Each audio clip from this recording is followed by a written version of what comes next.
दूरवर आकाशात दिसणारी गोष्ट ही नेहमीच पृथ्वीवरून छोटीच दिसते आणि ती गोष्ट खूपच दूर असेल तर ती दिसत सुद्धा नाही.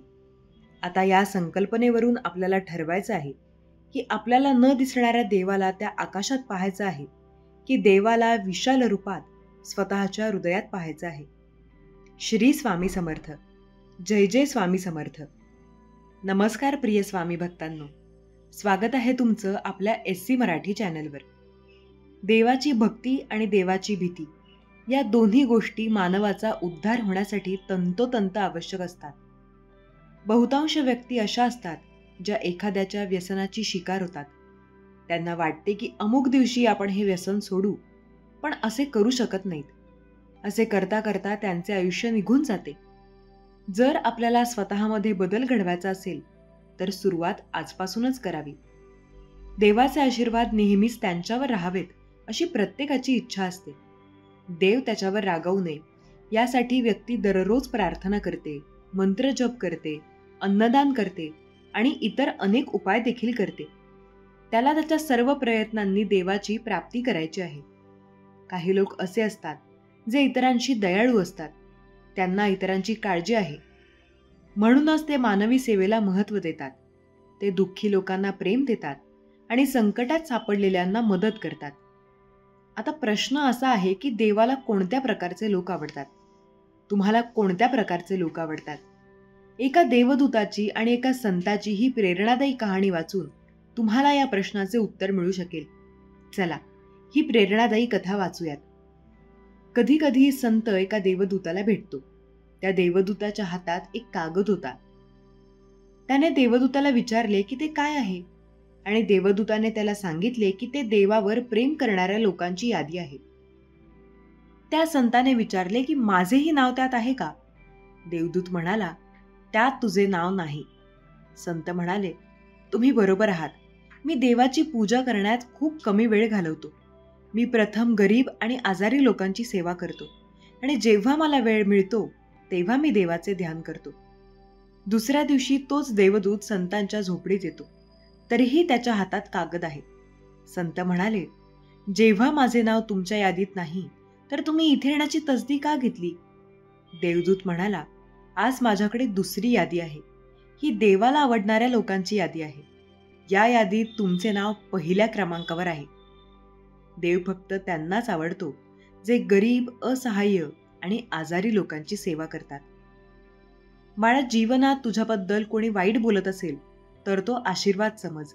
कोणी स्तुती करत असेल तर ती प्रेरणा समज. खोटे आरोप करत असेल तर तुमच्या सत्याची ताकद समज.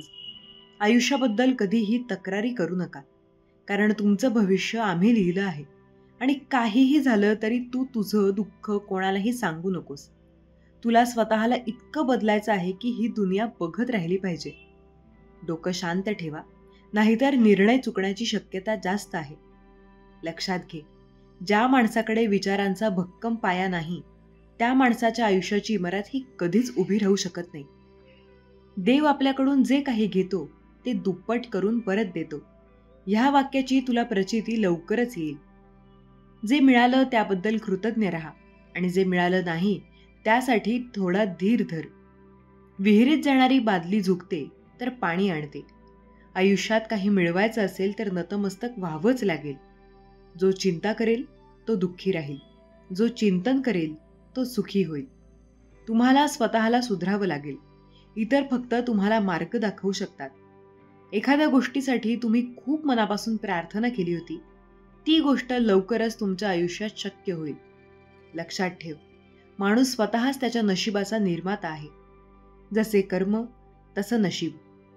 पुढे जायचं असेल तर चुकीच्या मार्गावर जाऊ नकोस, आणि जो गुरुला वंदन करतो त्याला आभाळाची उंची लागते. आपण जोपर्यंत काही करत नाही तोपर्यंत सर्व अशक्य आहे असं वाटतं. मनुष्य जितका आजाराने थकत नाही त्यापेक्षा जास्त अतिविचाराने थकतो. म्हणून अतिविचार करणं टाळ. नशिबापेक्षा कर्तृत्वावर जास्त विश्वास असावा, कारण उद्या येणारी वेळ आपल्या नशिबामुळे नाही तर आपल्या कर्तृत्वामुळे निश्चितच चांगली येत असते. पाणी धावतं म्हणून त्याला मार्ग सापडतो. त्याचप्रमाणे जो प्रयत्न करतो त्याला यशाची, आनंदाची वाट सापडते. आयुष्यात संपण्यासारखं काहीच नाही. एक नवीन सुरुवात तुझी वाट बघत आहे.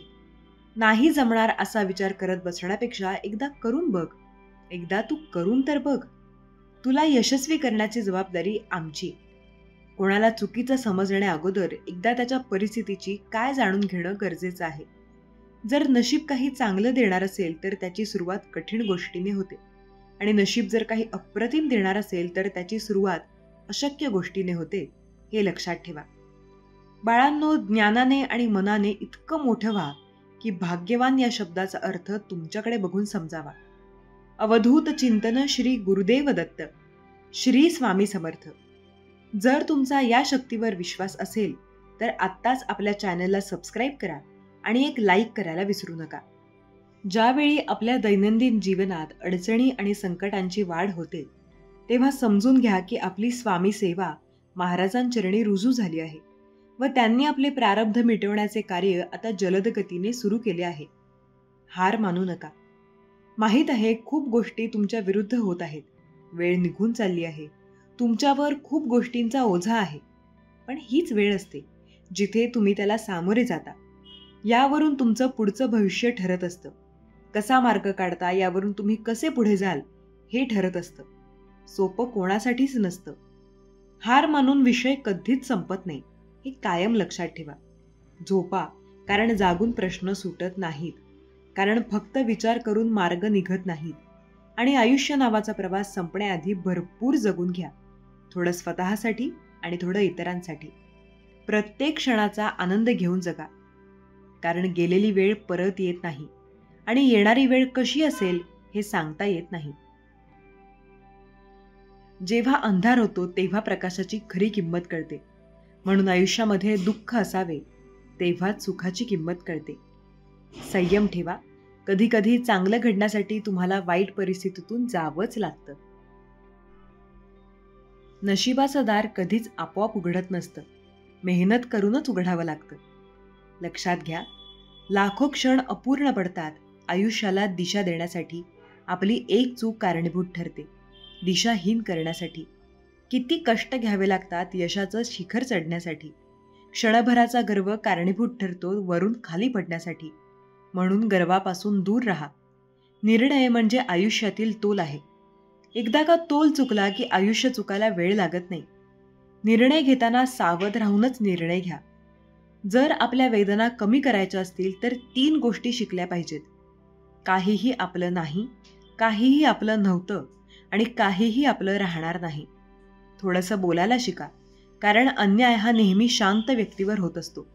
सृष्टीचा नियम आहे. बळी हा नेहमी बकऱ्याचा दिला जातो, वाघाचा नाही. परिस्थिती कशीही असू द्या, फक्त चेहऱ्यावर शांतता आणि अंगात संयम ठेवा. परिस्थिती तुमच्या पुढे झुकल्याशिवाय राहणार नाही. शांत राहून निरीक्षण करायला शिका.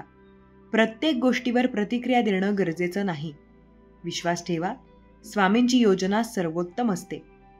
कधीकधी प्रसंग कठीण असतात तेव्हा शांतपणे स्वामी तुमच्यासाठीच काहीतरी करत असतात. प्रयत्न करत राहायचं. बाकी जे होईल ते होईलच, पण एक दिवस नक्की होईल. अवधूत चिंतन श्री गुरुदेव दत्त. श्री स्वामी समर्थ. जर तुमचा या शक्तीवर विश्वास असेल तर आत्ताच आपल्या चॅनलला सबस्क्राईब करा आणि एक लाईक करायला विसरू नका.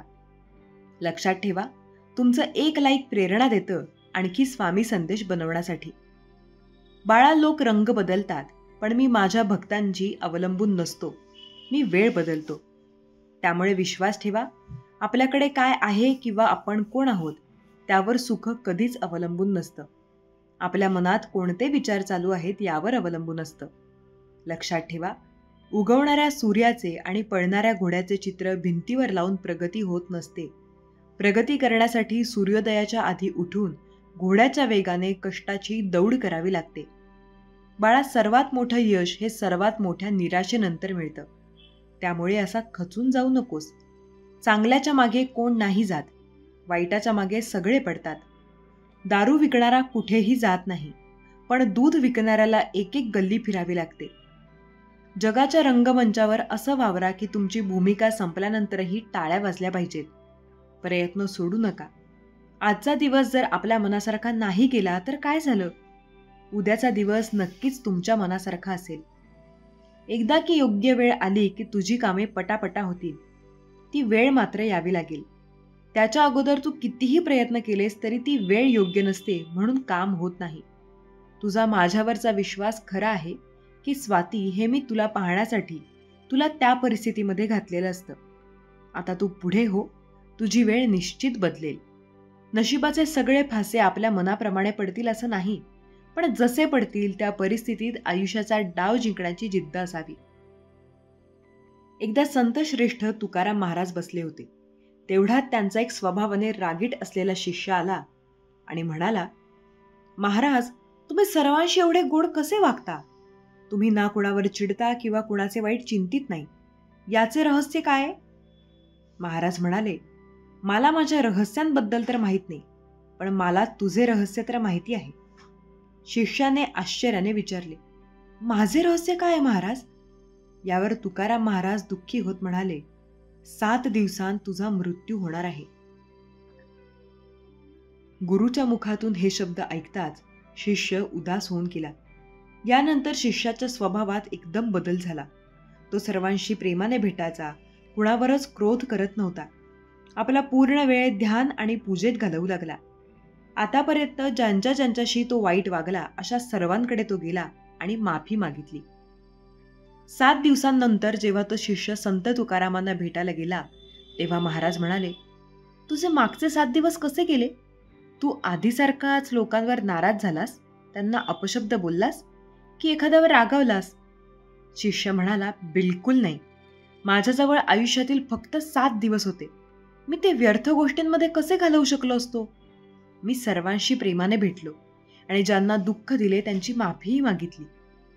संत तुकाराम स्मित करत म्हणाले, बस, हेच माझ्या चांगल्या वर्तणुकीचे रहस्य आहे. मला माहिती आहे की मी कधीही मरू शकतो. यामुळेच मी प्रत्येकाशी प्रेमाने, सौजन्याने वागतो. हेच माझ्या चांगल्या व्यवहाराचे रहस्य आहे. शिष्य समजले की महाराजांनी त्याला आयुष्याचा पाठ शिकवण्यासाठी मृत्यूचे सत्य सांगितले होते. नेहमीच पती पत्नीच्या नात्यात तणावाची एक सूक्ष्म दोरी असते. ही दोरी थोडी जरी ताणली तरी दुराव्यात वाढ होत जाते. जास्त दबावामुळे हे बंधन मोडकळीस येऊ शकते. ही दोरी असते अपेक्षेची. आपण एकमेकांशी नाते जोडतो तेव्हा आपल्या अपेक्षाही त्यांच्यावर लादत असतो. नाते कोणतेही असे, आपण त्यात निस्वार्थी कधीच राहू शकत नाही. ही अपेक्षाच पती पत्नीतील मतभेदांचे कारण ठरू शकते. बाळा, तू करत असलेले प्रामाणिक प्रयत्न आम्ही नेहमी पाहत असतो. असेच तुझे प्रयत्न तू चालू ठेव. तुला नक्कीच यश मिळणार. काळजी करू नकोस. जिथे प्रामाणिकपणे प्रयत्न असतात तिथे आम्ही नेहमीच असतो. त्यामुळे आमचा आशीर्वाद नेहमी तुझ्या सोबतच आहे. तू काळजी करू नकोस. बाळांनो, तुम्हाला अपयश आले म्हणून असे नाराज होऊ नका. अपयश ही यशाची पहिली पायरी असते आणि सारखे सारखे तुम्हाला अपयश जर येत असेल तरीही नाराज होऊ नका. तुमच्या त्या प्रत्येक अपयशाच्या प्रयत्नांमध्ये तुम्ही रोज नवनवीन काहीतरी शिकत असता, हे लक्षात ठेवा. तुम्हाला तुमच्या प्रत्येक प्रयत्नांमध्ये रोज नवनवीन अनुभव देखील येत आहेत. पण तुम्ही त्या रोज नवनवीन अनुभवांमुळे तुम्ही तुमच्या कामात खूप अनुभवी बनत चाललेला आहात, हे लक्षात ठेवा. काय मिळालेले नाही यापेक्षा काय मिळत आहे याकडे लक्ष द्या. मग तुम्ही नाराज होणार नाही. यासारख्या मिळत असलेल्या अपयशांमुळे तुम्हाला खूप सारे अनुभव येत आहेत. या अनुभवांच्या जोरावर तुम्ही खूप मोठे बनणार आहात, हे लक्षात ठेवा. तुमच्या मार्गात येणाऱ्या अडचणी, येणारे अपयश हे तुम्हाला घडवण्यासाठीच येत असतात. त्यामुळे आज तुमचे काम झाले नाही, आज तुम्हाला अपयश आले म्हणून नाराज होऊ नका. होणार सगळे तुमच्या मनासारखेच होणार. तुम्हाला यश नक्कीच मिळणार. पण तोपर्यंत असे नाराज होऊ नका, हरू नका, असे उदास होऊ नका. संयम ठेवा. संयमाचे फळ खूप गोड असते आणि तुम्हाला ते गोड फळ मिळण्यासाठीच तुमच्या मार्गात हे अडथळे येत आहेत. त्या अडथळ्यांना पाहून, त्या अडचणींना पाहून तुम्ही नाराज होऊ नका. त्यांना अशी नावे ठेवू नका. उलट त्यांचे आभार माना. बाळा, लवकरच तुझी प्रतीक्षा संपणार आहे. तुला तुझ्या कामात खूप मोठे यश मिळणार आहे. त्यामुळे तुम्ही नाराज होऊ नका. फक्त संयम ठेवा आणि तुमचे प्रयत्न असेच प्रामाणिकपणे करत राहा. सगळे चांगलेच होणार आहे. बाळा, तुमची ही आई नेहमी तुमच्या सोबत असताना तुम्ही अशी काळजी का करता? असे नाराज का होत असता? नका असे नाराज हो. तुम्ही जर नाराज राहिलात तर तुमच्या या आईला कसे काय बरे आनंद होईल? त्यामुळे असे नाराज राहू नका. नेहमी आनंदी राहा, खुश राहा.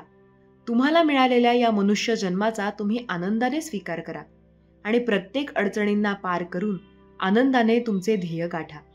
आम्ही नेहमी तुमच्या सोबतच आहोत. आमच्या प्रत्येक लेकराकडे आमचे लक्ष आहे. आम्ही आमच्या बाळांसोबत कधीच वाईट होऊ देणार नाही. तुम्ही निश्चिंत राहा. बाळा, तुझ्या या आईवर जर खरंच विश्वास असेल तर स्वामी माऊली लिहायला विसरू नकोस. बाळांनो, जोपर्यंत तुम्ही एखादी गोष्ट स्वतःच्या कानांनी, स्वतःच्या डोळ्यांनी पाहत नाही, ऐकत नाही आणि स्वतः ती गोष्ट खरी आहे की नाही याची शहानिशा करत नाही, तोपर्यंत त्या गोष्टीवर कधीच विश्वास ठेवू नका. कारण कधी कधी तुम्ही जे ऐकलेले असते, जे पाहिलेले असते, त्यापेक्षा परिस्थिती ही काहीतरी वेगळी देखील असू शकते. त्यामुळे लगेचच कोणत्या तरी निष्कर्षावर कधीच पोहोचू नका. प्रत्येक नात्यात विश्वास हा खूप महत्त्वाचा असतो. जर का एखाद्या गैरसमजामुळे एखाद्या नात्याला तडा गेला तर तो तडा कधीच भरून निघत नसतो, हे लक्षात ठेवा. त्यामुळे कोणाच्याही बोलण्यात फसू नका, कोणावरही विश्वास ठेवू नका. कारण या जगात सुख बघवणाऱ्यांपेक्षा जळणारे लोक खूप आहेत. त्यामुळे कोणावरही विश्वास न ठेवता आपल्या आयुष्यात कोण तिसऱ्याचा हस्तक्षेप होऊ देऊ नका. खूप समजूतदारपणाने प्रत्येक परिस्थिती जो हाताळतो तोच खरा समजूतदार आणि विश्वासू व्यक्ती, खरी प्रेम करणारी व्यक्ती असते, हे लक्षात ठेवा. बाळा, तुझ्या आयुष्यात खूप साऱ्या आजपर्यंत अडचणी आलेल्या आहेत, खूप सारी संकटे आलेली आहेत. पण तरी देखील तुम्ही त्या संकटांना पहा, तिथेच थांबलेला नाहीत. कारण तुम्हाला माहिती आहे की तुम्ही जर आज थांबलात तर तुमच्यावर विश्वास ठेवणारे, तुमच्यावर खूप जण अवलंबून राहिलेले आहेत. त्या सर्वांकडे कोण पाहणार? त्या सर्वांचा विचार करून जे तुमच्यासोबत वाईट घडलंय, त्या गोष्टींना, त्या वाईट विचारांना तुम्ही एकत्र बांधून बाजूला ठेवलेलं आहे. कारण तुम्हाला माहिती आहे, नुसता विचार करून, त्रास करून घेऊन काहीच उपयोग होणार नाही. त्यामुळे भविष्याचा आणि वर्तमानाचा विचार करून तुम्ही तुमच्या भूतकाळाला बांधून बाजूला ठेवलेले आहे. बाळा, तुम्ही जो हा निर्णय घेतलेला आहे तो अगदी योग्यच आहे. कारण भूतकाळात जो कोणी अडकतो तो कधीच त्याच्या वर्तमानकाळ आणि भविष्यकाळ सुखाने जगत नाही. त्यामुळे तू घाबरू नकोस. तुम्ही एकटे नाही. आम्ही नेहमी तुमच्या सोबतच आहोत. तुम्हाला तुमच्या सर्व अडचणींतून आम्ही लवकरच बाहेर काढणार आहोत. तुम्ही काळजी करू नका. तुमच्या जीवनाची नवीन सुरुवात होत आहे. जे काही वाईट घडून गेलेले आहे ते आता पुन्हा तुमच्यासोबत घडणार नाही. आता सुखाचे, सन्मानाचे दिवस तुमच्याकडे येत आहेत. बाळा, ज्या व्यक्ती तुमच्यापासून लांब गेलेल्या आहेत त्यांचा विचार करू नका. त्या व्यक्ती स्वतः तुमच्या आयुष्यातून दूर गेलेल्या नाहीत, तर आम्ही तुमच्या आयुष्यातून त्या व्यक्तींना दूर केलेले आहे. कारण त्या व्यक्तींमुळे माझ्या बाळाला खूप त्रास सहन करावा लागत होता. त्या व्यक्ती माझ्या बाळाला फसवत होत्या, माझ्या बाळाचे आयुष्य उद्ध्वस्त करत होत्या. आम्ही तुझे आईवडील आहोत. आम्ही कसे काय आमच्या बाळाच्या आयुष्याचे असे हाल होऊ देणार होतो? त्यामुळे त्या वाईट लोकांना आम्ही तुझ्यापासून काहीचे दूर केलेले आहे. आता तुम्हीही त्या वाईट लोकांच्या आठवणीतून पूर्णपणे लांब जावा. त्यांच्या वाईट आठवणी या पूर्णपणे विसरून जावा. बाळा, एक गोष्ट लक्षात ठेवा, एक खराब आंबा पेटीतील सर्व आंब्यांना खराब करत असतो. त्यामुळे त्या खराब आंब्यालाच बाजूला काढून फेकणे गरजेचे असते. तेव्हाच पेटी येतील. बाकीचे आंबेही सुरक्षित चांगले राहतात. त्यामुळे तुझ्या जीवनातील ती वाईट, नकारात्मक सावली कायमची दूर झालेली आहे. तुम्ही आता तुमच्या या आईच्या मायेच्या पदराखाली अगदी पूर्णपणे सुरक्षित आहात. एक दरवाजा बंद झाला की दुसरा दरवाजा हा उघडतोच. त्यामुळे काळजी करू नका. स्वतःवर पूर्ण विश्वास ठेवा आणि जे काही झालेले आहे, जे काही घडलेले आहे ते तुमच्या भल्यासाठीच घडलेले आहे, हे लक्षात ठेवा. तुमच्या जीवनावर पुन्हा नियंत्रण मिळवण्याची वेळ आली आहे. जेव्हा आवश्यक असेल तेव्हा नाही म्हणण्याची वेळ आली आहे. जेव्हा गरज असेल तेव्हा रेषा काढा आणि तुमच्याकडे असलेल्या सर्व गोष्टींसह तुमची शांतता संरक्षित करा. तुम्हाला तुमचे मूल्य माहीत असले पाहिजे. तुमचे मूल्य समजून घ्या आणि कोणालाही त्याचा फायदा घेऊ देऊ नका. लोक वापरात फेरफार करण्याचा प्रयत्न करतील आणि तुमचा निचरा करतील. ते कोण आहेत हे महत्त्वाचे नाही.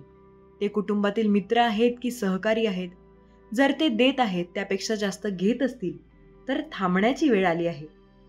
तुमच्यापैकी काहींना नाही म्हणण्यास भीती वाटते, कारण तुम्हाला नकारण्याची भीती वाटते. तुम्हाला भीती वाटते की लोक तुमच्याबद्दल काय विचार करतील, ते कसे प्रतिक्रिया देतील किंवा ते करतील की नाही. स्वतःसाठी उभे राहिल्यानंतरही तुम्हाला आवडते. मला एक गोष्ट स्पष्ट करू द्या. जे लोक तुमची खरोखर काळजी करतात, जे तुमची खरोखर कदर करतात, ते कधीही तुमचा वापर करण्याचा प्रयत्न करणार नाहीत. तुम्ही नाही म्हणता तेव्हा ते समजतील. ते तुमच्या मर्यादांचा आदर करतील आणि ज्यांना काळजी नाही ते मर्यादा घालण्यासाठी तुम्हाला दोषी वाटण्याचा प्रयत्न करतील. त्यांना तुमच्या दयाळूपणाला कमकुवतपणात बदलू देऊ नका. कोणी तुमचा वापर करत आहे हे ओळखण्यासाठी पुरेसे मजबूत असले पाहिजे आणि ते थांबवण्यासाठी, कृती करण्यासाठी पुरेसे धाडसी असले पाहिजे. तुमचा वेळ, तुमची ऊर्जा, तुमचे जीवन ते सर्व मौल्यवान आहेत. लोकांना तुमची लूट करणे थांबवा. असा गैरसमज आहे की निस्वार्थी असणे म्हणजे दाराशी असणे. असा एक विश्वास आहे की एक चांगली व्यक्ती होण्यासाठी तुम्हाला इतरांसाठी स्वतःचे बलिदान द्यावे लागते. परंतु ते खोटे आहे. स्वतःचे बलिदान देणे तुम्हाला नोबल बनवत नाही. ते तुम्हाला इतरांच्या स्वार्थाचे बळी बनवते. लोकांना मदत करण्यात काहीच गैर नाही. लोकांना पाठिंबा देण्यात काहीच गैर नाही. लोकांसाठी असणे पण स्वतःला इतके देणे चुकीचे आहे की तुम्ही कोण आहात हे विसरता. तुम्ही तुमची स्वतःची किंमत गमावता. तुमचा उद्देश आणि तुमची स्वतःची शांती गमावता. तुम्हाला थकल्यासारखे वाटू लागते. जेव्हा तुम्ही स्वतःला वापरण्याची परवानगी देता तेव्हा तुम्ही स्वतःमध्ये ओतरणे थांबवता आणि जेव्हा तुम्ही स्वतःमध्ये ओतरणे थांबवता तेव्हा तुम्ही इतरांमध्ये ओतू शकत नाही. हे एक क्षीणतेचे चक्र आहे. तुम्हाला नाही म्हणण्याची कला शिकावी लागेल. निराश करणाऱ्या लोकांशी तुम्हाला ठीक राहावे लागेल. जेव्हा त्याचा अर्थ तुमच्या स्वतःच्या विवेकाचे रक्षण करणे असा होतो. नाही म्हणणे स्वार्थी नाही, हे स्वसंरक्षण आहे. तुमची शक्ती परत मिळवण्याची वेळ आली आहे. लोकांना तुमच्याशी एखाद्या साधनासारखे वागवू देणे थांबवा. जो व्यक्ती नेहमीच हो म्हणणार आहे तो स्वतःला सिद्ध करणे कमकुवतपणा नाही, तो एक ताकद आहे. इतरांना निराश करण्यास घाबरणे थांबवण्याची आणि स्वतःला निराश करण्यास घाबरण्याची वेळ आली आहे. तुम्ही प्रत्येकासाठी सर्व काही असू शकत नाही आणि तुम्ही खरोखर तुमची काळजी घेणारे लोक बनण्याचा प्रयत्न करू नये. तुम्हाला समजेल की ही अपराधीपणाची सोडून देण्याची भावना वेळ आली आहे, जी तुम्हाला अस्वस्थ गतिमानतेत अडकवते. इतरांना देण्याच्या चक्रातून मुक्त होण्याची वेळ आली आहे, जी तुम्हाला अस्वस्थ गतिमानतेत अडकवते. जोपर्यंत तुमच्याकडे देण्यासारखे काहीही शिल्लक नाही तोपर्यंत तुमचे जीवन जगण्यासाठी तुमचे आहे. आणि जर तुम्ही स्वतःसाठी उभे राहिले नाहीत तर तुम्हाला कोणासाठी रेषा काढावी लागेल. तुमच्या सीमांमध्ये राहा आणि तुमच्या आयुष्यात येणाऱ्यांना एक गोष्ट समजावून सांगा की तुम्ही हाताळले जाऊ नये किंवा गृहीत धरले जाऊ नये. बरेच लोक लोकांना आनंदी बनवण्याच्या या मानसिकतेत अडकतात आणि त्यांना वाटते की त्यांची किंमत ते इतरांना किती देऊ शकतात यावर अवलंबून आहे. परंतु ते सत्य नाही. तुमची किंमत तुमच्या सभोवतालच्या प्रत्येकाची सेवा करण्याच्या क्षमतेवर अवलंबून नाही. तुमचे मूल्य तुम्ही अस्तित्वात आहात या वस्तुस्थितीवरून येते. तुम्ही मौल्यवान आहात कारण तुम्ही आहात आणि तुम्हाला इतरांच्या मान्यतेपेक्षा स्वतःला जास्त महत्त्व द्यायला शिकले पाहिजे. तुम्हाला लोकांना तुमच्या दयाळूपणा आणि उदारतेचा वापर त्यांच्या स्वतःच्या फायद्यासाठी साधन म्हणून करू देणे थांबवावे लागेल. इतरांसाठी तिथे असणे ठीक आहे, पण तुमच्या स्वतःच्या आनंदाच्या किमतीवर नाही. तुमची स्वतःची शांती आणि तुमचे स्वतःचे कल्याण, जे लोक महत्त्वाचे आहेत ते त्याचा आदर करतील आणि त्या सीमा निश्चित केल्याबद्दल ते तुमचे अधिक कौतुक करतील. आणि जे तुमचा आदर करणार नाहीत ते फक्त घेऊ इच्छितात, ते अखेर स्वतःला कोण आहेत ते प्रकट करतील आणि जेव्हा असे होईल तेव्हा तुम्ही त्यांना जाऊ देण्यास तयार असाल. मला स्पष्ट करा की तुम्ही त्यांना परवानगी दिल्याशिवाय कोणीही तुमचा वापर करू शकत नाही. हे नेहमीच इतर काय करतात याबद्दल नाही, हे कशाबद्दल आहे. तुम्ही जबाबदारी स्वीकारता. तुमच्या वेळेवर आणि तुमच्या आयुष्यावर कोणाचा प्रवेश आहे हे तुम्ही नियंत्रित करता. जर तुम्हाला वाटत असेल की तुम्ही ते वापरू दिले आहे, जर तुम्हाला वाटत असेल की तुम्ही तुमची शांती जपली नाही, तर तुम्ही इतरांकडे पाहणे थांबवा. तुमच्या स्वतःच्या सीमांची मालकी घ्या आणि तुम्ही इतरांना तुमच्याशी कसे वागू देता याची जबाबदारी तुम्हाला घ्यावी लागेल. मग ते कुटुंबातील मित्र असोत किंवा सहकारी असोत, ते तुमच्या जवळचे असोत, काहीही फरक पडत नाही. दररोज सकाळी जेव्हा तुम्ही उठता तेव्हा तुमच्याकडे 2 पर्याय असतात. स्वतःला महानतेत बोला किंवा स्वतःला अपयशात बोला. फक्त 3 दिवसांसाठी मला तुमच्या मनातून प्रत्येक शंका, कमकुवत, नकारात्मक शब्द काढून टाकावा अशी माझी इच्छा आहे. बदला मी करू शकत नाही, मी ते शोधून काढेन. मी यासाठी तयार नाही, मी यासाठी जन्मलो आहे. तुम्ही पहा, जीवन तुमच्या स्वतःवर विश्वास ठेवण्याची वाट पाहत नाही. ते तुमच्यासोबत किंवा त्याशिवाय पुढे जाते.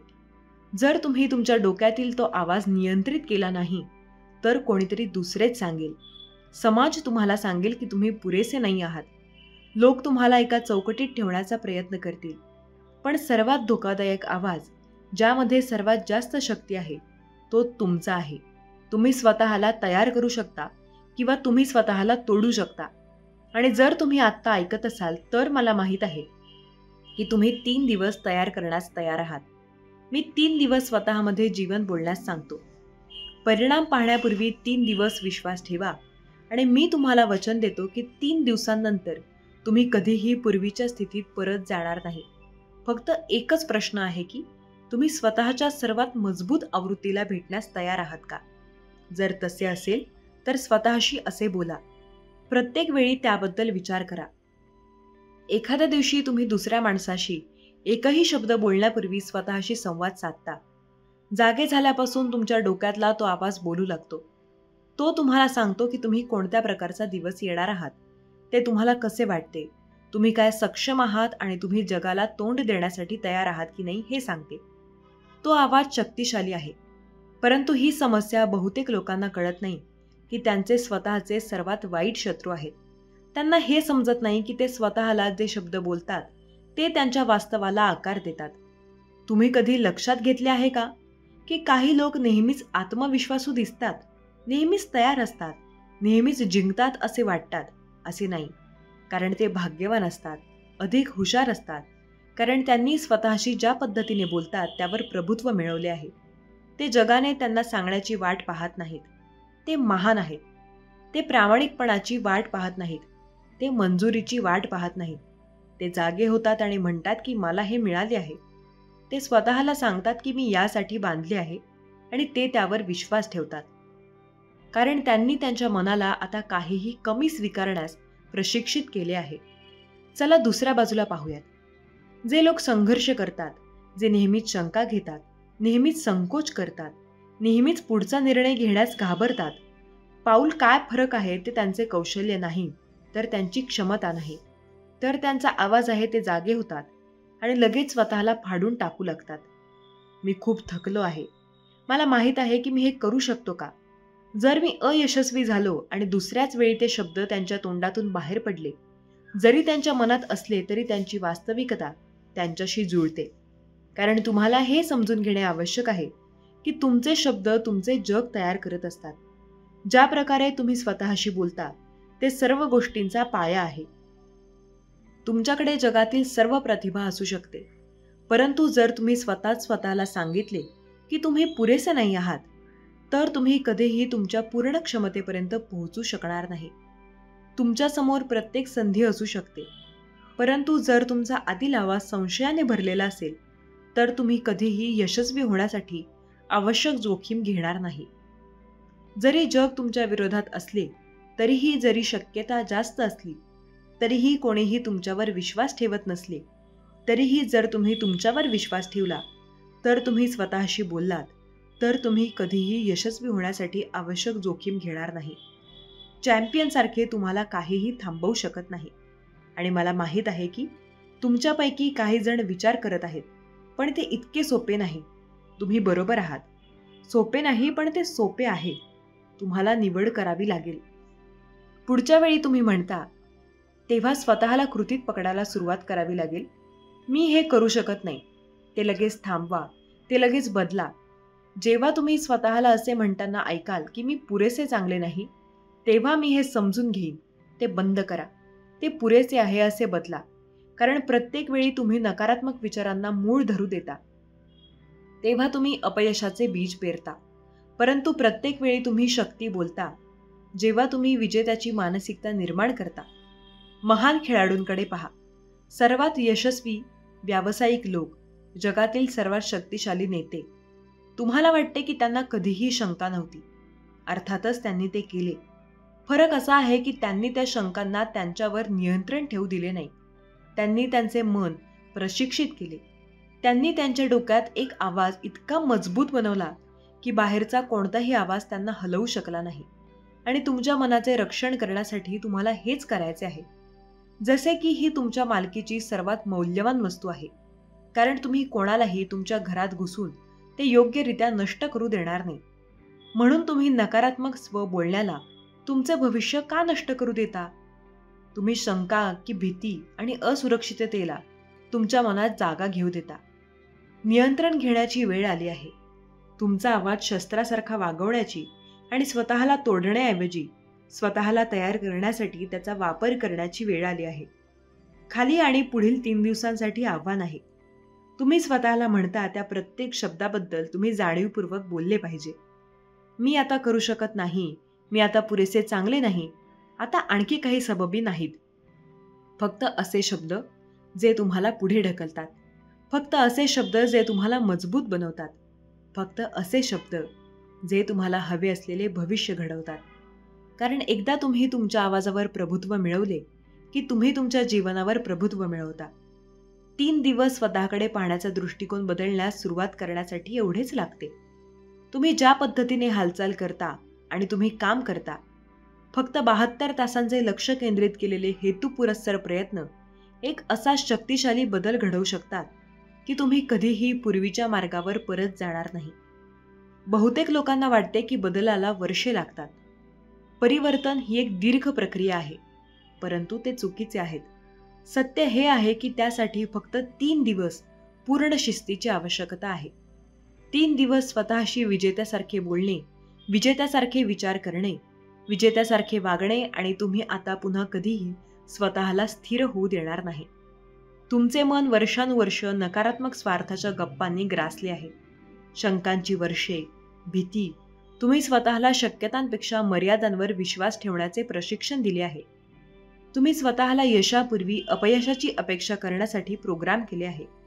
आणि दररोज ते लक्षात न घेता तुम्ही त्या प्रोग्रामिंगला तुमच्या पद्धतीने बळकटी देता. स्वतःशी बोला. तुम्ही जे शब्द वापरता, विचार करता, तुम्ही ज्या पद्धतीने आव्हानांना प्रतिसाद देता, ते सर्व तुमच्या भूतकाळातील अनुभवांनी आकार घेतलेल्या मानसिकतेतून येते. परंतु हे सत्य आहे की तुम्ही तुमचा भूतकाळ नाही आहात. तुम्ही तुमच्या चुका नाही आहात. तुम्ही तुमचे अपयश नाही आहात. तुम्ही आज जे काही राहण्याचा निर्णय घेता ते तुम्ही आहात. या क्षणी आणि फक्त 3 दिवसांसाठी जर तुम्ही तुमचे विचार करण्याची आणि बोलण्याची पद्धत बदलण्यास तयार असाल, तर तुम्हाला तुमच्या समोर एक पूर्णपणे वेगळी वास्तविकता उलगडताना दिसेल. म्हणून पुढील 72 तासांसाठी तुम्हाला काय करावं लागेल ते तुम्ही स्वतःशी कसे बोलता याचे वेड लागले पाहिजे. आता मी करू शकत नाही. आता मी पुरेसे चांगले नाही. आता मला माहीत नाही की माझ्याकडे काय आहे. ते शब्द पुसले गेले आहेत. या क्षणापासून पुढे हटवले गेले आहेत. तुमच्या तोंडातून येणारा प्रत्येक शब्द, तुमच्या मनात येणारा प्रत्येक विचार शक्तीचा, पूर्ण खात्रीचा असावा. सकाळी उठण्यापूर्वी आणि काहीही करण्यापूर्वी तुम्ही आज स्वतःला सांगा, मी नियंत्रणात आहे. तुम्ही आज म्हणता, मी उद्देशाने चालत आहे. मी आत्मविश्वासाने चालत आहे. मी असे वागतो जसे मी यासाठी जन्माला आलो आहे. आणि तुम्ही ते फक्त म्हणत नाही, तुम्ही त्यावर विश्वास ठेवता. कारण विश्वास नसलेले शब्द रिकामे असतात. तुम्हाला ते जाणवावे लागते. तुम्हाला ते स्वतःचे करावे लागते. तुम्हाला त्यात पाऊल टाकावे लागते. जणू ते आधीच तुमचे आहे. आता खरे होऊया हे सुरुवातीला नैसर्गिक वाटणार नाही. तुमचे मन प्रतिकार करेल. ते तुम्हाला जुन्या पद्धतींमध्ये परत खेचण्याचा प्रयत्न करेल. तो संशयाचा आवाज तो जोरात वाढणार आहे. पण हीच ती परीक्षा आहे. ज्या क्षणी तुम्हाला पुढे जावे लागते, जेव्हा तो जुना आवाज म्हणतो की तुम्ही हे करू शकत नाही, तुम्ही ते दुर्लक्ष करू नका. तुम्ही ते बदला.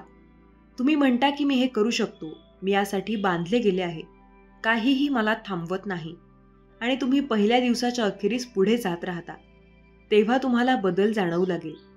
कदाचित ते लहान असेल, कदाचित ते फक्त थोडे अधिक आत्मविश्वासू असेल, थोडी अधिक ऊर्जा, थोडी अधिक स्पष्टता असेलही. परंतु दुसऱ्या दिवसापर्यंत ते खरे होऊ लागते. तेव्हा तुम्हाला किती मजबूत वाटते, की तुम्ही किती तीक्ष्ण आहात आणि तुम्ही किती अधिक नियंत्रणात आहात हे लक्षात येते. तिसऱ्या दिवशी तुम्ही ज्या व्यक्तीला आधी होता त्याला ओळखूही शकणार नाही. तुम्ही स्वतःसाठी एक नवीन मानक तयार केले असेल आणि एकदा तुम्ही ते चाखले की जेव्हा तुम्ही तुमच्या मनावर ताबा मिळवता तेव्हा काय होते हे पाहिल्यावर आत्मविश्वासाची पातळी तुम्ही स्वतःला कधीही पूर्वीच्या स्थितीत परत जाऊ देणार नाही. आणि ही फक्त प्रेरणा नाही, तर हे प्रचार नाही, तर हे तुमच्या मनाला यशासाठी पुन्हा जोडण्याबद्दल आहे. कारण एकदा तुम्ही स्वतःशी बोलण्याच्या पद्धतीवर नियंत्रण ठेवले की तुम्ही तुमच्या वागण्याच्या पद्धतीवर नियंत्रण ठेवता. आणि एकदा तुम्ही तुमच्या वागण्याच्या पद्धतीवर नियंत्रण ठेवले की तुम्ही जीवनात मिळणारे परिणाम नियंत्रित करता. बहुतेक लोक त्यांचे संपूर्ण आयुष्य त्यांच्या स्वतःच्या विचारांमध्ये अडकून राहतात. त्यांच्या स्वतःच्या शंका, त्यांच्या स्वतःच्या भीतींमध्ये अडकतात. पण तुम्ही आता नाही. कारण पुढील 3 दिवस तुम्ही काहीतरी वेगळे करण्यासाठी वचनबद्ध आहात. तुम्ही स्वतःच्या सर्वोच्च आवृत्तीसाठी वचनबद्ध आहात. तुम्ही अशा मानसिकतेसाठी वचनबद्ध आहात जे तुम्हाला कधीही हार मानण्याची आणि आकुंचन पावण्याची परवानगी देणार नाही. तर तुम्ही तयार आहात का? तुम्ही पुढील 72 तास घेण्यास आणि तुमच्या विचारसरणीत बदल करण्यास तयार आहात का? तुम्ही ज्या पद्धतीने हालचाल करता त्या पद्धतीने तुम्ही जीवन जगता. जर तुम्ही असाल तर आत्ताच निर्णय घ्या, उद्या नाही. तर पुढच्या आठवड्यात आत्ताच घ्या. तुमचे जीवन कायमचे बदलण्यासाठी फक्त 3 दिवस लागतात. दुसऱ्याला सुख मिळत असेल तर आपण थोडे दुःख सहन करायला काय हरकत आहे? निंदेला घाबरून आपले ध्येय सोडू नका. कारण आपले ध्येय सध्या होताच निंदा करणाऱ्यांची मतं बदलतात. रोज सकाळी उठल्यानंतर तुमच्याकडे 2 पर्याय असतात. स्वप्न बघत परत झोपा, नाहीतर त्या स्वप्नांच्या मागे लागा. आपल्या स्वतःवर वाईट व्हावं असं वाटत असेल तर दुसऱ्यांनाही आनंद द्या. जीवनात एक उद्देश ठेवा, ज्यामुळे आपल्याला पूर्ण झाल्यासारखे वाटते. भक्तांनो, हा एक संदेश आहे जो ऐकणे आणि विश्वास ठेवणे कठीण आहे. तुम्हाला ते नको आहे कारण याचा अर्थ तुम्हाला तुमचे जीवन काही खोल मार्गाने बदलण्याची गरज आहे. पण देव अजूनही देव आहे आणि त्याचा संदेश अजूनही खरा आहे. देव म्हणतो की तुम्ही प्रिय आहात. तो म्हणतो की त्याला तुमच्या जीवनाचा एक भाग बनायचा आहे आणि ते अधिक चांगले बनवायचे आहे, जरी ते कधीकधी किंवा फक्त त्याला वाटेल तेव्हाच. आणि तो म्हणतो की जर तुम्ही लक्षपूर्वक ऐकले तर तो तुम्हाला सांगेल की त्याने आमच्यासाठी या गोष्टी का केल्या. त्यामुळे आपण त्याला अधिक चांगल्या प्रकारे ओळखू शकतो. त्यामुळे आपण इतरांवर आपल्यापेक्षा अधिक प्रेम करू शकतो. त्यामुळे आपण जे काही करतो त्यामध्ये आपण त्याच्यासारखे अधिक असू शकतो. आपण आपल्या विश्वासात धैर्याने वागावे अशी देवाची इच्छा आहे. याचा अर्थ कठीण असतानाही त्याचे अनुसरण करण्यासाठी त्याची हाक स्वीकारणे. याचा अर्थ असा विश्वास आहे की तो आपल्याला त्याच्यासाठी महान गोष्टी करण्यात मदत करेल. काहीही झाले तरी किंवा आपल्याला कसे वाटते याचा अर्थ विश्वास आहे की जेव्हा आपण दुर्बल असतो तेव्हा आपल्याला आवश्यक असलेले सामर्थ्य देव देऊ शकतो. आणि जेव्हा आपण गोंधळलेले किंवा घाबरलेले असतो तेव्हा आपल्याला आवश्यक असलेले शहाणपण देव देऊ शकतो.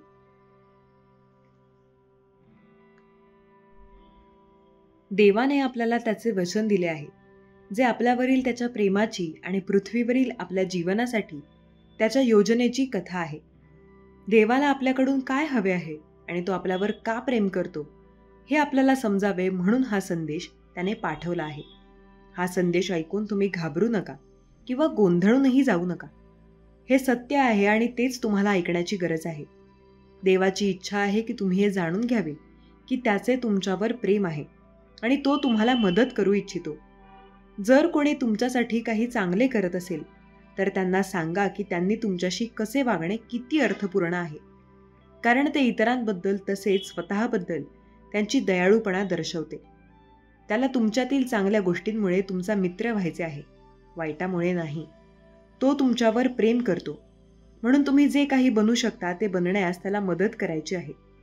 देव म्हणतो तुमचे जीवन कसे घडेल हे ठरवण्याची शक्ती मी तुमच्यामध्ये ठेवली आहे.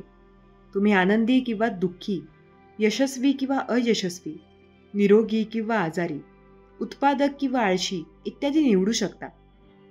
असे वाटू शकते की जीवनात काही निवडी आहेत, परंतु जेव्हा तुम्ही त्याकडे बारकाईने पाहता तेव्हा प्रत्यक्षात तुम्ही जाऊ शकता.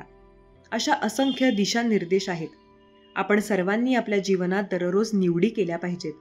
मग त्या साध्या असाव्यात, जसे की आपण आज दुपारच्या जेवणासाठी काय खावे, किंवा काहीतरी अधिक गंभीर, जसे की आपण विशिष्ट औषध घ्यावे की नाही. निवडी आपल्या अस्तित्वासाठी अत्यावश्यक आहेत, आणि जर आपल्याला त्या करायच्या असतील तर त्या प्रत्येक दिवसाच्या प्रत्येक क्षणी केल्या जाऊ शकतात. माझा यावर विश्वास आहे, आणि माझा असाही विश्वास आहे की जर तुम्हाला ते ऐकायचे असेल तर तुम्हाला ते ऐकावे लागेल. काही लोक म्हणतात की देव अस्तित्वात नाही. ते असे म्हणतात कारण त्यांना वेदना, दुःख आणि मृत्यू यांसारख्या गोष्टी कशा स्पष्ट करायच्या हे त्यांना माहीत नाही. पण मला वाटते की ते खरे नाही. मला वाटते की देव अस्तित्वात आहे. मला वाटते की तो जे कोणी त्यांचे संदेश ऐकतात त्या प्रत्येकासाठी तो रोज एक संदेश पाठवत असतो. जर तुम्हाला देवाकडून ऐकायचे असेल तर तुम्हाला फक्त त्यालाच विचारायचे आहे. फक्त त्याला तुमच्या आशा आणि भीती, तुमचे त्रास आणि आनंद सांगा. भविष्यासाठी तुमच्या आशा आणि वर्तमान क्षणांबद्दल तुमच्या चिंता आणि नंतर त्याला प्रतिसाद देण्याची प्रतीक्षा करा. हे तुम्ही ऐकले पाहिजे आणि त्याचे पालन केले पाहिजे. हा दुसरा धर्म किंवा दुसरे तत्वज्ञान नाही. हे सत्य आहे आणि ते तुम्हाला मुक्त करेल. तुमच्यासाठी देवाचा संदेश सोपा आहे की तुम्ही त्याला प्रिय आहात. तुम्हाला एका उद्देशाने बनवले आहे, आणि हा उद्देश इतरांवर प्रेम करणे हा आहे. तुमची निर्मिती देवाच्या प्रतिमेत झाली आहे, आणि जसे त्याने तुम्हाला निर्माण केले तसे तुम्ही मौल्यवान आणि सुंदर आहात. तुमची निर्मिती इतरांवर प्रेम करण्यासाठी केली आहे, जसे तो त्यांच्यावर प्रेम करतो. तुम्ही एकटे नाही आहात. बऱ्याच लोकांना वाटते की ते एकटे आहेत, परंतु ते तसे नाहीत. त्यांचे मित्र, कुटुंब आणि शेजारीही आहेत जे त्यांच्यावर प्रेम करतात. त्यांचा एक समुदाय आहे जो त्यांची काळजी घेतो, आणि त्यांना आनंदी राहायचे आहे. देवालाही तुमची काळजी आहे. तो तुमच्यावर इतके प्रेम करतो की असे सुंदर सुंदर संदेश तो तुमच्यासाठी पाठवत असतो. तुम्ही आनंदी व्हावे अशी देवाची इच्छा आहे. देव फक्त आपल्याद्वारे कार्य करून काही गोष्टी करू शकतो, आणि जर आपल्या प्रार्थनेने आपल्याला यश मिळणार असेल तर आपल्याला योग्य प्रकारे प्रार्थना कशी करावी हे माहीत असणे महत्त्वाचे आहे. त्यामुळे प्रार्थनासाठी येथे काही मी टिपा देत आहे. ज्यांचा मूड चांगला आहे, जेव्हा आपल्याला स्वतःबद्दल चांगले वाटते तेव्हा आपल्या प्रार्थना परिणामकारक होण्याची शक्यता अधिक असते. जर काही वाईट घडले तर जेव्हा आपण पराभूत किंवा नैराश्य किंवा रागाने देवाकडे मदतीसाठी जातो त्यापेक्षा जास्त शक्यता असते. तुम्हाला जे नको आहे त्यापेक्षा तुम्हाला काय हवे आहे याबद्दल प्रार्थना करा. म्हणून आपण सुद्धा देवाबद्दल सुवार्ता सांगून इतरांवर प्रेम केले पाहिजे. या जीवनात आनंदी राहण्याचा आणि आपल्याकडे जे आहे त्यात समाधानी राहण्याचा हा एकमेव मार्ग आहे. स्वर्गात खऱ्या अर्थाने आनंदी होण्याचा हा एकमेव मार्ग आहे, जिथे मृत्यू किंवा वेदना किंवा दुःख किंवा नुकसान काहीही नाही. जर तुम्हाला हा संदेश मिळाला असेल तर गॉड इज ग्रेट असे टाईप करा. देवाने आपल्याला त्याच्या प्रतिमेत निर्माण केले आहे, जेणेकरून त्याच्यासारखे प्रेम इतरांना क्षमा करणे, इतरांना मदत करणे आणि त्यांच्याकडून कोणत्याही प्रतिफळाची अपेक्षा न करता असे करून त्याचा अभिमान बाळगू शकतो. पण याहूनही महत्त्वाचे म्हणजे तो आपल्यावर जसे प्रेम करतो तसे इतरांवर प्रेम करून आपण त्याच्यावर प्रेम करावे अशी देवाची इच्छा आहे. प्रथमच देव तुमच्याशी बोलत आहे. तो खरा आहे, तो अस्तित्वात आहे आणि तुमच्यावर प्रेम करतो हे तुम्हाला कळावे अशी त्याच्या अतूट प्रेमाची तुम्ही खात्री बाळगावी अशी देवाची इच्छा आहे. देव तुमच्यावर प्रेम करतो आणि तुम्ही आनंदी राहावे अशी देवाची इच्छा आहे.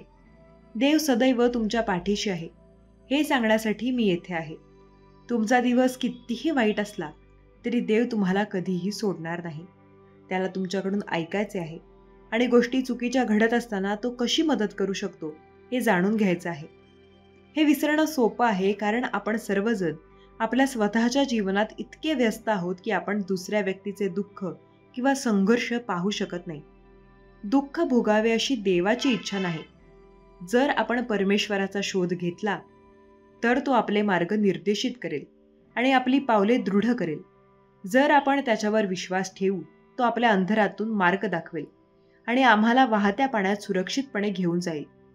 हा विनाश आणि निराशेचा संदेश नाही, तर आशेचा संदेश आहे. देव अजूनही इथे तुमच्या जवळ आहे. तो अजूनही नियंत्रणात आहे आणि तो तुम्हाला शोधत आहे. त्याला तुमचा मित्र व्हायचा आहे. त्याला तुमच्या भोवती हात ठेवून सांगायचं आहे की सर्व काही ठीक होईल.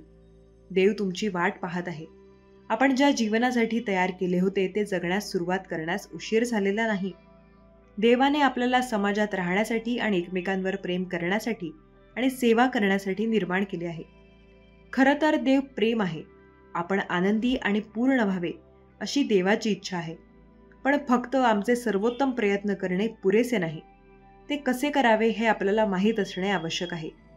देवाने आपल्याला आधीच त्याची मुले म्हणून निवडले आहे आणि आपण त्याच्या कुटुंबाचा एक भाग म्हणून आनंदात आणि शांतीत जगावे अशी देवाची इच्छा आहे. जर आपण त्याला आपल्या जीवनावर नियंत्रण ठेवू दिले, आपले जीवन त्याला समर्पित केले आणि आपल्यासाठी त्याची इच्छा पूर्ण केली तर आपल्याला हे सर्व आशीर्वाद मिळू शकतात. देवावर प्रेम करणे हे केवळ तुमचे कर्तव्यच नाही, तर तुमचा विशेष अधिकार देखील आहे. मी तुझ्यावर प्रेम करतो. माझ्याकडे तुमच्यासाठी एक संदेश आहे आणि मी तुझ्यावर प्रेम करत आहे आणि मी तुला सांगू इच्छितो की मला ते प्रेम व्यक्त करण्याचा मार्ग सापडला आहे. त्या मार्गाला देवाच्या वचनाची देणगी म्हणतातही. देवाचे वचन लोकांसमोर मांडणे आणि ते म्हणून स्वीकारण्यात त्यांना मदत करणे हे प्रचारक म्हणून माझे काम आहे. तुम्ही आनंदी व्हावे अशी देवाची इच्छा आहे आणि तुम्ही सुरक्षित राहावे अशीही देवाची इच्छा आहे. जर तुम्ही त्याला तुमच्या पापांची क्षमा करण्यास आणि त्याला पवित्र आत्मा देण्यास सांगितले तर तो तसे करेल. देवाने तुमच्यासाठी स्वर्गात एक जागा देखील तयार केली आहे, जिथे अधिक दुःख नाही तर आनंदच आनंद कायमचा आहे. जग एक धोकादायक ठिकाण आहे, परंतु त्याच्या नियंत्रणात आहे. जेव्हा तुम्ही घाबरता तेव्हा त्याच्यावर विश्वास ठेवा. जग दुष्ट लोकांनी भरलेले आहे, जे आपले नुकसान करू इच्छितात, आपल्यापासून चोरी करू इच्छितात आणि आपले जीवन नष्ट करू इच्छितात. आपण आपल्या सभोवतालच्या धोक्यांपासून सावध असले पाहिजे. ते कोणत्याही परिस्थितीत टाळले पाहिजे. पण या धोक्यांपासून आपले रक्षण करण्यासाठी देव आहे. तो वाईट गोष्टी होऊ देत नाही, पण आपल्या भीतीवर मात करण्याची ताकदही देतो. जेव्हा आपल्याला भीती वाटते तेव्हा आपण हे लक्षात ठेवले पाहिजे की देव आपल्याबरोबर आहे आणि आपण फक्त ऐकल्यास तो आपल्याला धोक्यापासून वाचवेल. आणि हेच देवाचे प्रेम आहे. देव स्वतःच जीवन आहे. देव सर्व सृष्टीचे हृदय आहे आणि सर्व चांगल्या गोष्टींचा उगम आहे. देवाला तुमच्या शाश्वत आनंदाची इच्छा आहे आणि म्हणून त्याच्यावर तुमचे प्रेम आहे. एखाद्यावर प्रेम करणे म्हणजे त्यांना जे हवे असते ते हवे असते. देवावर प्रेम करणे म्हणजे त्याला जे हवे असते ते हवे असते.